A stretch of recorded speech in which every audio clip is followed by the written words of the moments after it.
perfect image ng isang mayaman at makapangyarihang negosyante at politiko si Chavit Singson.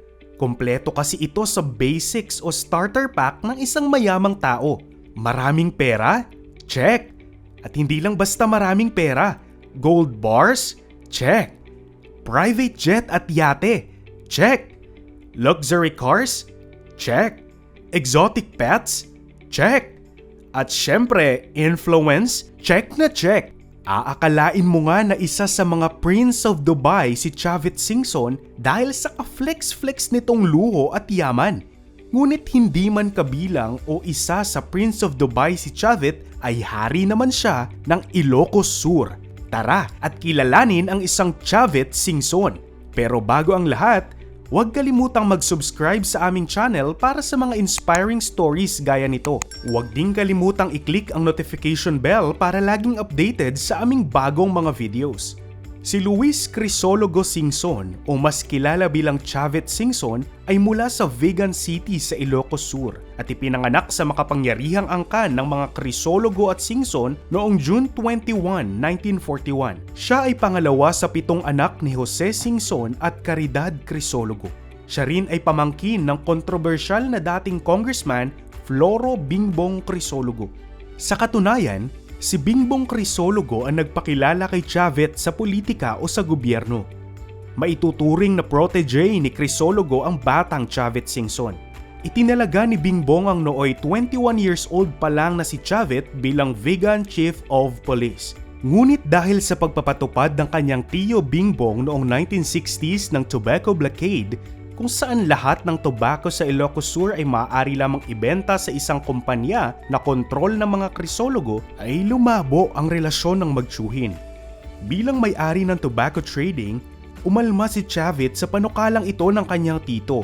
Tinulungan niya ang iba pang tobacco traders gaya niya na mabenta ang kanilang tobacco sa ibang kumpanya. Mula dito, naging mainit at madugo ang away sa pagitan ng mga Singson at Crisologo na parehong may sariling private army o yung tinatawag nila noon na saka-saka. Bukod sa negosyo, naging magkaribal sa politika ang magtiyuhin. Unang sumabak sa politika bilang city councilor ng Vigan noong 1967 si Chavit.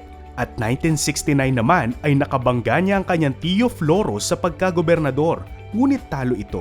Tumakbo muli sa pagkagobernador si Chavit laban sa kanyang tiyahin, ang asawa ni Floro Crisologo na si Carmen Crisologo. At dito ay napatalsik ni Chavit ang dekadang paghahari ng mga Crisologo sa Ilocos Sur. Dahil sa pagkatalo ay sinasabing pinasunog ni Vincent Crisologo, kaniyang pinsan, ang 2 barangay na sumuporta kay Chavit kaya ito nanalo. Alam niyo ba na tinatawag ring malapusa na may 9 na buhay si Chavit Singson dahil hindi lang 1 o 2 o 3 beses nito naiwasan si kamatayan? Dahil sa madugong away sa pagitan ng mga Singson at Crisologo ay 7 beses na umanong napagtangkaan ang buhay ni Chavit. Isa sa assassination attempt laban sa political kingpin ay nangyari noong 1972 kung saan pinagtangkaan ang kanyang buhay gamit ang hand grenade at kumitil sa 17 katao. Bukod dito, nakaligtas din sa isang nearly fatal helicopter crash si Chavit noong 2007.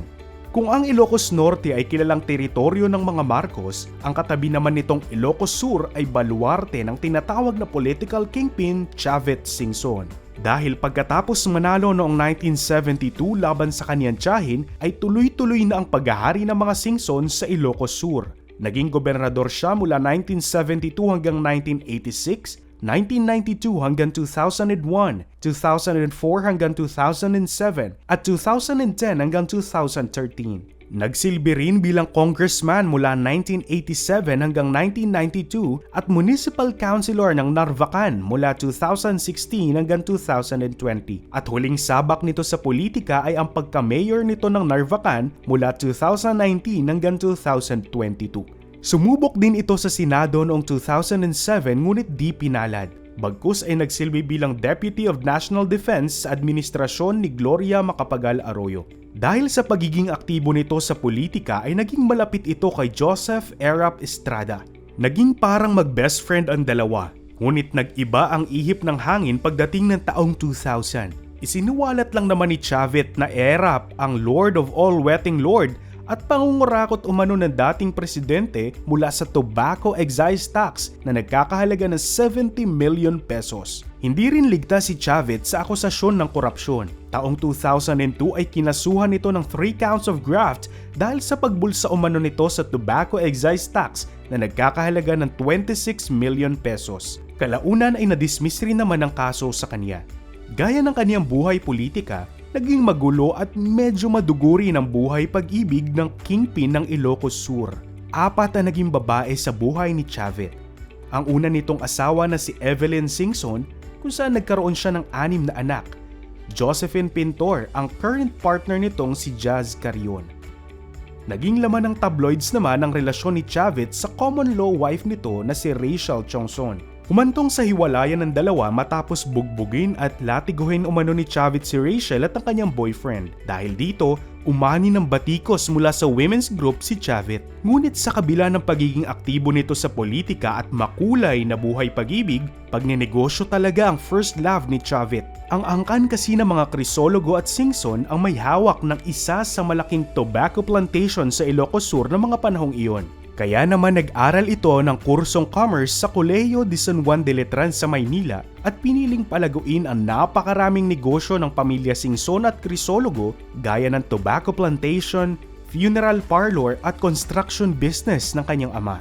At sa edad nga lamang na 23 o 24 years old ay nakabili na ito ng isang electric plant sa Vigan at nagkaroon ng sariling tobacco trading.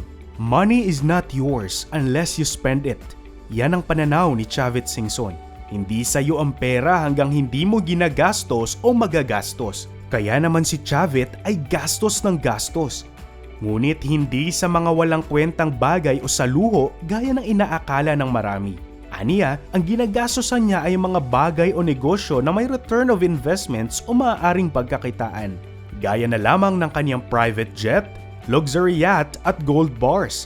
Ang akala ng iba ay pang-flex lang ang yacht at private jet ng kingpin. Ngunit ang hindi alam ng mga ito ay isa itong business investment. Ang private jet ni Singson ay available for rent via Platinum Skies na kaniyang pagmamay-ari. Gayon din, ang yate naman nito na MV Happy Life na nagkakahalaga lang naman ng 600 million pesos ay ginamit ng Miss Universe candidate noong 2017. Samantalang ang gold bars naman nito ay mula sa kaniyang mining company. Ngunit mas kilala si Chavez dahil sa Baluarte Resort and Mini Zoo kung saan makikita ang collection nito ng exotic animals at ang paborito nitong tigers. Makikita rin dito ang mga animal trophies ni Chavez mula sa trophy hunting nito sa iba't ibang bansa at maging sa Pilipinas. Sa kasalukuyan, si Chavez ang chairman ng LCS Group of Companies na nagmamay-ari ng 2 mining companies na Satrap Mining Corporation at Pargom Consolidated Corporation, Telecommunications Tower na LCS Tower Project, Kasha,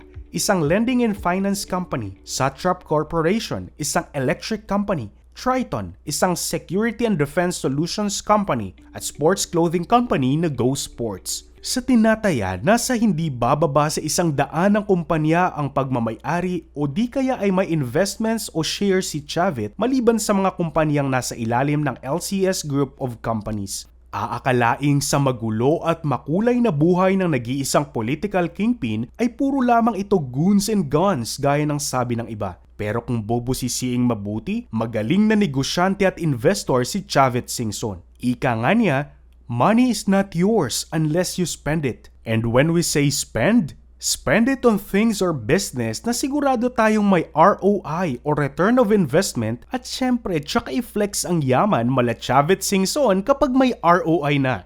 At yan ang ating competitive investor lesson from the political kingpin at warlord of the North, Luis Chavez Crisologo Singson.